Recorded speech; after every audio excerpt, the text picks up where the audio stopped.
Price the lord, hallelujah. ಈ ದಿನದ ದೇವರ ಜೀವವುಳ್ಳ ವಾಕ್ಯ ಪ್ರವಾದಿ ಎಸೆಕಿಯೇಲನ ಗ್ರಂಥ 34ನೇ ಅಧ್ಯಾಯ ವಾಕ್ಯ 15 ಹಾಗೂ 16. Prophet Ezekiel chapter 34 verses 15 and 16. ನಾನೇ ನನ್ನ ಕುರಿಗಳನ್ನು ಮೇಯಿಸಿ ಹಾಯಾಗಿ ಮಲಗುವಂತೆ ಮಾಡುವೆನು. ಇದು ಸರ್ವೇಶ್ವರನಾದ ದೇವರ ನುಡಿ.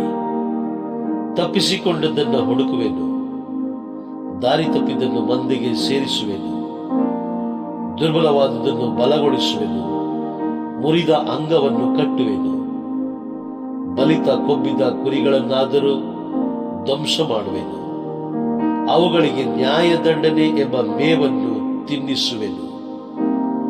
ದೇವರ ಜೀವವುಳ್ಳ ವಾಕ್ಯವಿದು. ದೇವರಿಗೆ ಕೃತಜ್ಞತೆ ಸಲ್ಲಲಿ. Amen, amen, amen.